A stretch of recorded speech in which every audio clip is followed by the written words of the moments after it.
Noveno periodo de sesiones del Consejo de Derechos Humanos, este organismo de la ONU integrado por 47 estados que nació en 2006 en sustitución a la Comisión de Derechos Humanos. En esta oportunidad, el tema de Ucrania por la crisis y la invasión de Rusia iniciada el pasado jueves tiene mucho peso e importancia. Por eso vamos a conversar el día de hoy con un especialista. Es Jesús Emiro González Betancourt, abogado especialista en derechos humanos, también profesor de esta cátedra y miembro de la Cátedra de Derecho Constitucional de la Universidad Central de Venezuela. Es un gusto que nos acompañes. Bienvenido a Primera Página. ¿Cómo estás, José Enrique? ¿Qué tal? Buen día.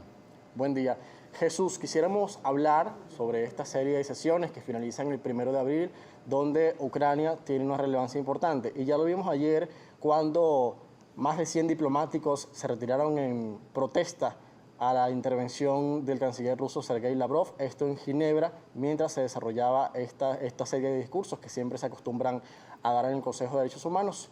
Cuéntanos tu perspectiva sobre la importancia que tiene Ucrania, el tema de los derechos humanos, el manejo que se está viendo ahí y que hay acusaciones que pesan sobre Rusia de que está cometiendo crímenes de guerra y que está utilizando armas pesadas contra civiles.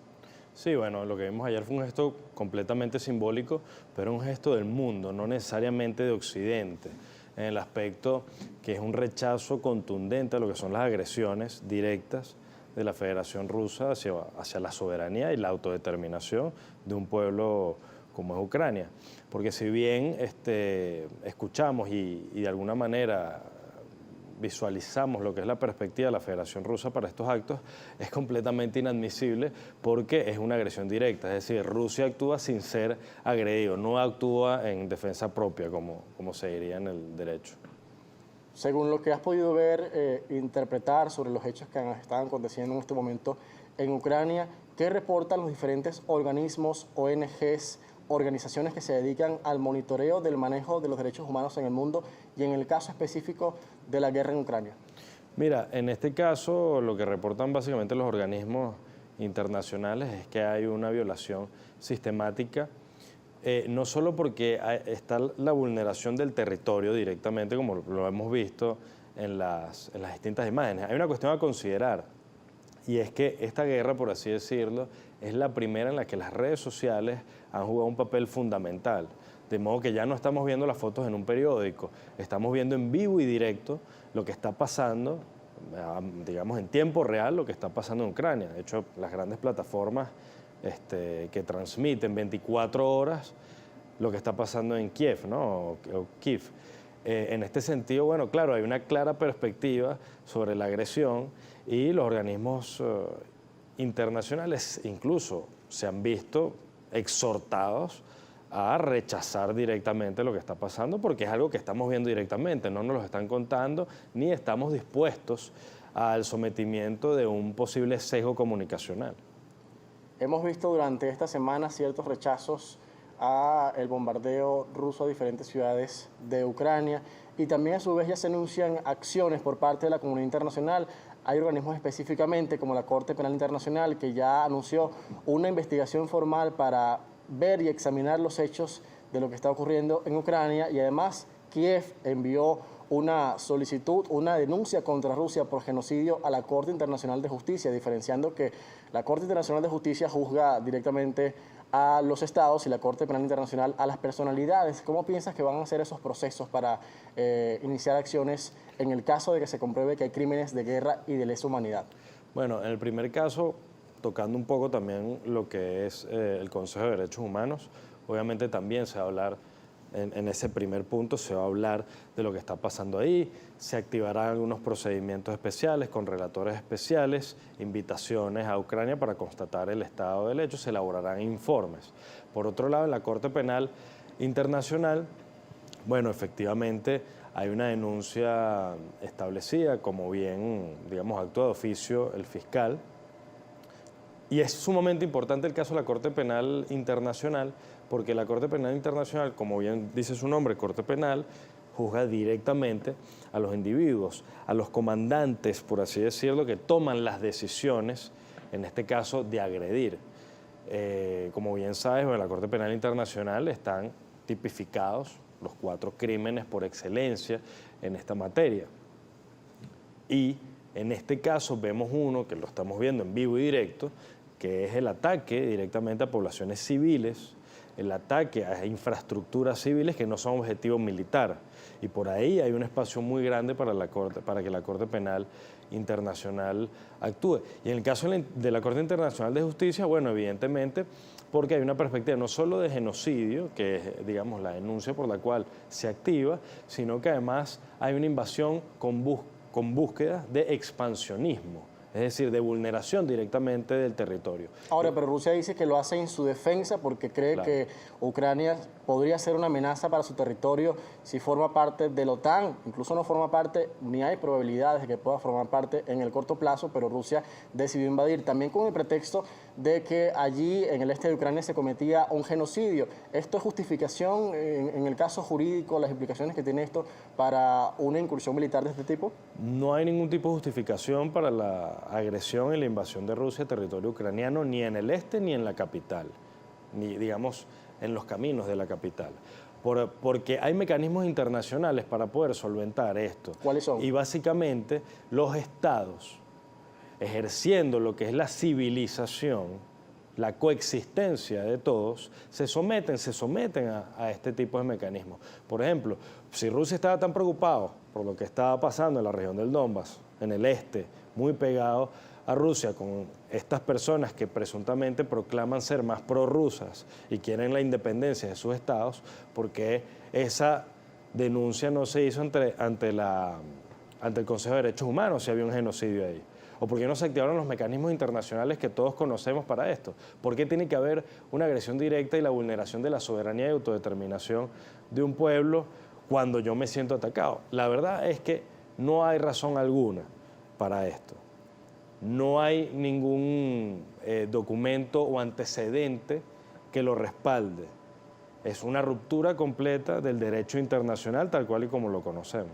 ¿Qué se está violando específicamente en el derecho internacional? Sabemos que la anexión de territorios que ya hizo Rusia en el 2014 no son reconocidas por la comunidad internacional y esto es contrario a lo que establece el derecho internacional. Sí, bueno, efectivamente, la flagrante es la vulneración de territorio porque hay una invasión, es decir, una invasión de una fuerza extranjera en un territorio que tiene su extensión reconocida en un Estado como tal. Pero al mismo tiempo, al momento que hay tropas militares, al momento que hay bajas civiles, al momento que hay flagrantemente, como lo estamos viendo, vulneraciones sistemáticas de los derechos humanos, bueno, sumamos a la lista los distintos crímenes que hay tipificados en el Estatuto de Roma y los que están de alguna manera vinculados ya al proceso de juzgamiento de la Corte Internacional de Justicia. Vamos a hacer una pausa, pero al regreso quisiéramos hablar sobre esas medidas, esos planes, o más bien esa reformulación que haría la comunidad internacional para actuar en este tipo de casos, no solamente en el caso de Rusia y de Ucrania, sino también en otras violaciones sistemáticas a los derechos humanos que puedan haber o de las que se puedan presumir. Estamos conversando el día de hoy con Jesús Emiro González Bettencourt, es profesor de Derechos Humanos, también abogado especialista en Derechos Humanos y forma parte de la Cátedra de Derecho Constitucional de la Universidad Central de Venezuela. Usted puede enviarnos sus comentarios a través de la etiqueta primera página, @primera página y @J. Enrique Robles son nuestros puntos de contacto. Conversamos hoy con el profesor Jesús Emiro González, es abogado especialista en Derechos Humanos, también forma parte de la Cátedra de Derecho Constitucional de la Universidad Central de Venezuela. Dejábamos una pregunta al aire y es cómo puede actuar la comunidad internacional en este caso para agilizar los procesos y las denuncias que existen de supuestas violaciones a los derechos humanos y cometer crímenes de guerra o de lesa humanidad. También cómo se reformula esto y cómo se actualiza, porque digamos hay ciertos comentarios de que quizás la Corte Penal Internacional o la Corte Internacional de Justicia manejan ciertos retardos y actúan pues de manera ya tardía en ciertos hechos que ocurren en el mundo. ¿Cómo puede pasar ahora con el caso de Rusia y Ucrania? Sí, bueno, en ese caso lo primero que hay que decir es que no son procesos, digamos, sumarios, ¿no? Porque implican un contradictorio, implican un levantamiento de pruebas, implican una investigación. Si bien tenemos hechos que son flagrantes, bueno, igualmente lo que establecen los protocolos del caso de la Corte Penal Internacional, por ser un procedimiento penal, ¿ok? Implica un contradictorio, implica, bueno, que se respeten unos lapsos. Nos dicen por redes sociales, me atrevo a leer este comentario que nos envía el usuario Jesús Peña, Un tema como la guerra siempre tendrá sesgos de acuerdo a la tendencia de quien expone. Estados Unidos ha violado el derecho internacional en todo el mundo. Eso es un hecho conocido. ¿Qué puede aportar en ese sentido el profesor invitado? Porque hay una similitud quizás con el tema de la invasión de Estados Unidos a Irak, por ejemplo. También se violó el derecho internacional. Claro, sí, obviamente. La diferencia está en que Estados Unidos quiso hacer valer su caso en la Organización de Naciones Unidas. Si recordamos ese discurso que dio su ministro, su secretario de la Defensa ahí, y pudo comprar de alguna manera algunas voluntades. Ahora, el hecho de que eso haya pasado hace unos años no quiere decir que eso justifica a otra potencia para aplicar criterios imperialistas y expansionistas a países mucho más pequeños, aparte con el uso desproporcionado de una violencia, digamos, completa y absolutamente excesiva. Una cosa no lava la otra, ni mucho menos, ni justifica al otro hacerlo. Entonces, en este caso, la condena que estamos viendo mundial, nuevamente repito, no es Occidente, es la condena mundial que estamos viendo estos hechos, a esta agresión flagrante, es completa y absolutamente justificado. También hay un tema que es interesante y es la alerta que colocó el presidente Vladimir Putin de la amenaza nuclear, de su arsenal nuclear prevenido para cualquier acción u ofensiva, él dice occidental. ¿Esto qué significa y qué representa en la estrategia de Putin en el manejo de la invasión a Ucrania? Sí, el caso de la amenaza nuclear, y por eso también hay que entender un poco la reacción de los diplomáticos ayer, cuando dejan solo al representante de la Federación Rusa hablando. Es decir, es muy difícil conversar y hablar cuando tú de entrada, cuando te sientes atacado, cuando las cosas no están saliendo como tú quieres, tú lanzas no a Occidente, al mundo, una amenaza nuclear. Cuando la respuesta del mundo ante tu agresión fue una respuesta de sanciones, fue una respuesta de cierre aéreo, fue una respuesta incluso de un cerco, digamos, de coexistencia en lo social, deportivo, etcétera. Básicamente ahí se puede resumir lo que fue la respuesta de la comunidad internacional. Porque hay que decir algo, en Ucrania están peleando los ucranianos. Que estén recibiendo ayuda militar en cuanto a equipamiento, etcétera, que se hayan firmado acuerdos por la Unión Europea, sí, eso tiene unas cuantas horas, pero verdaderamente estamos hablando de un ejército de 190.000 hombres contra un país pequeño que se está defendiendo, que está defendiendo su soberanía y su derecho a autodeterminación. No solo estamos viendo muertes de civiles, muertes de militares de ambas partes, sino también una masiva ola de refugiados que está saliendo hacia Europa, los países limítrofes, sobre todo con Ucrania, Rumanía, Hungría, Moldavia. ¿Cómo se maneja el tema de los derechos humanos en este sentido, específicamente? Bueno, mira, nuevamente los estados, en su esencia civilizadora, porque eso es lo que se convirtió en la comunidad internacional después de la Segunda Guerra Mundial, cuando la relación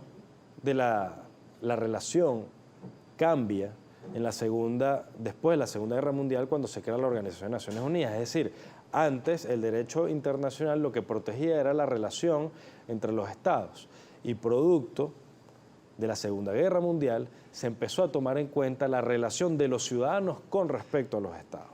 Es por eso que el derecho internacional humanitario y el derecho de los refugiados existe, porque la gente, tiene que haber una solidaridad internacional, pues si no, imagínense, aquí no van a quedar ni las cucarachas, ¿no? Sobre todo con las amenazas nucleares. Y por otro lado, hay estos pueblos que están recibiendo, que son los grandes vecinos de Ucrania, son pueblos que también han padecido, digamos, las tragedias de la guerra. Fue el caso de Polonia específicamente, ¿no? El caso de Polonia, o los otros casos que son países que no van a volver a ese manto de hierro o no van a volver a ese imperio zarista, pues que pareciera que es lo que se quiere, como el caso de Lituania, Estonia, Letonia. Ellos se van a defender y van a proteger a los ucranianos, es lo normal. Ahora, esta invasión de Putin al territorio de Ucrania no aumenta el temor también en otros países limítrofes. Es el caso de Finlandia, de Suecia, que también están pidiendo en este momento formar parte de la OTAN. O sea, ¿no produce esto el efecto contrario de lo que quiere evitar Putin?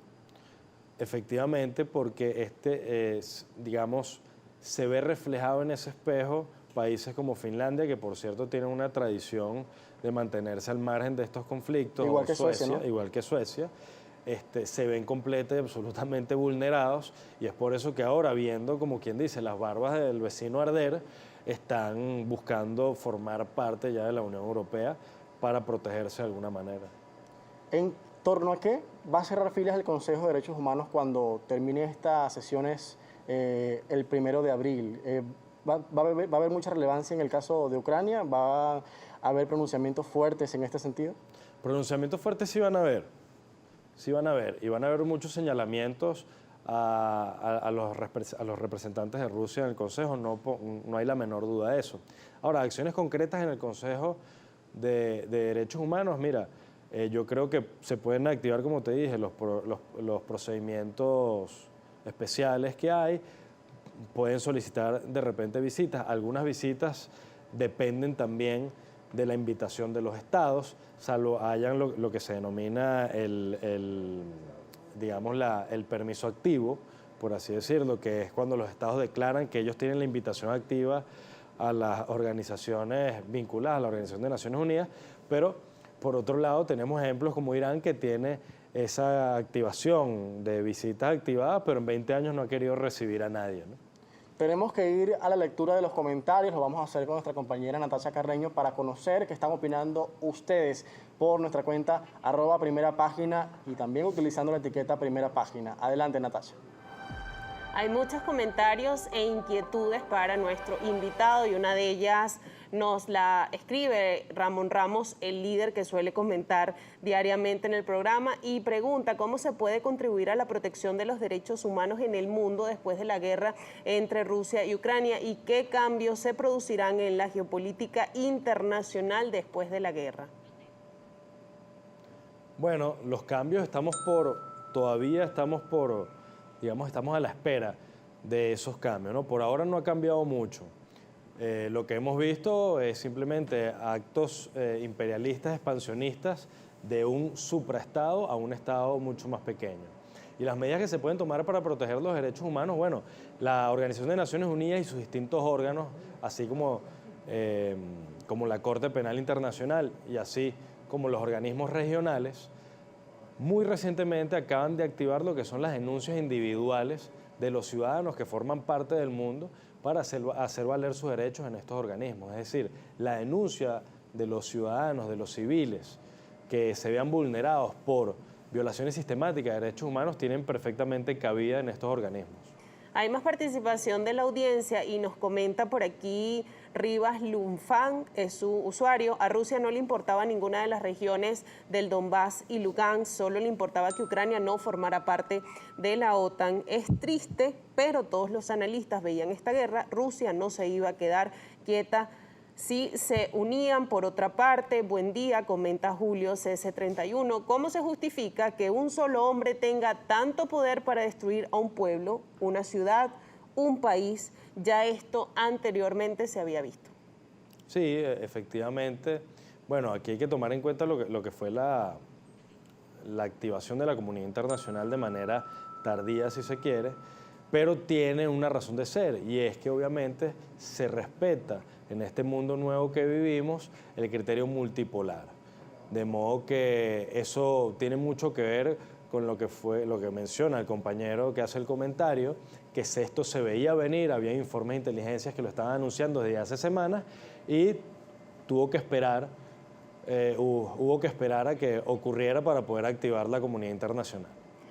Por aquí también nos comenta Náufrago 27, a su invitado, el gobierno nacional viola todos los derechos humanos por todos lados y hasta más. Y asimismo, Maduro felicita a Putin por invadir Ucrania. Eso es una masacre lo que está pasando allá. Bombardea zonas civiles y hospitales. Eso es ser inhumano. Hay inconsciencia. Bueno, desde el plano geopolítico, obviamente hay unas preferencias, unas alianzas que inclinan mucho más al régimen de Venezuela, al sistema político hegemónico del señor Vladimir Putin. De modo que es por eso que da este respaldo directo, sin titubear, sin esperar mayor información, el régimen venezolano. Fin de los comentarios por la cuenta en Twitter, @primera página. Les agradecemos a todos por sus preguntas. Continuamos conversando con Jesús Emiro González Bettencourt, que es profesor en Derechos Humanos. Ya para finalizar, estas acciones que está emprendiendo la comunidad internacional, quizás tardías, pero están enviando armamento a Ucrania. Primero, ¿cómo piensas que reaccionaría Rusia? Posibles represalias, como ya lo ha anunciado, y también en el caso de esta disyuntiva que existe de si interviene Occidente o no lo hace para ayudar a Ucrania. Mira, una pregunta complicada, ¿no? Porque estamos hablando con una persona, primero que no sabemos, hay un hermetismo absoluto en lo que es la Federación Rusa y sus líderes.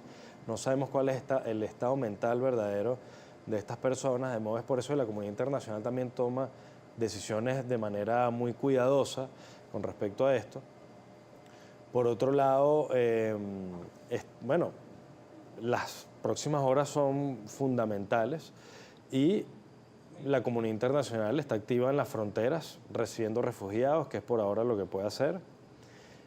Por otro lado, también, bueno, tenemos un Estado ucraniano con sus jefes de Estado que están resistiendo y que pareciera que es la única variable en la ecuación que desde Rusia no se tomó en cuenta. Pareciera que ellos pensaban que estos líderes iban a huir del país. Y en este sentido se encontraron con otra cosa, de modo que tienes un ejército con una moral alta, que está recibiendo ayuda, y además algo que yo creo que fue subestimado, que es cómo permeó las redes sociales en este conflicto, ¿no?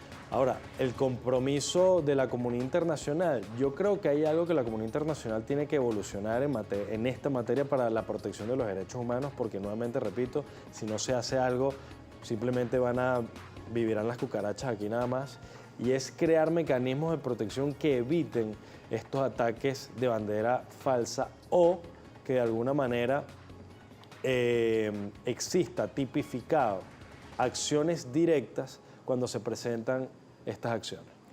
Te agradecemos mucho por acompañarnos en esta oportunidad en Primera Página. No, a ustedes por la invitación. Jesús Emiro González, profesor en Derechos Humanos, abogado especialista en Derechos Humanos y integrante de la Cátedra de Derecho Constitucional de la Universidad Central de Venezuela, nos acompañó hoy en Primera Página, por supuesto, evaluando las perspectivas jurídicas que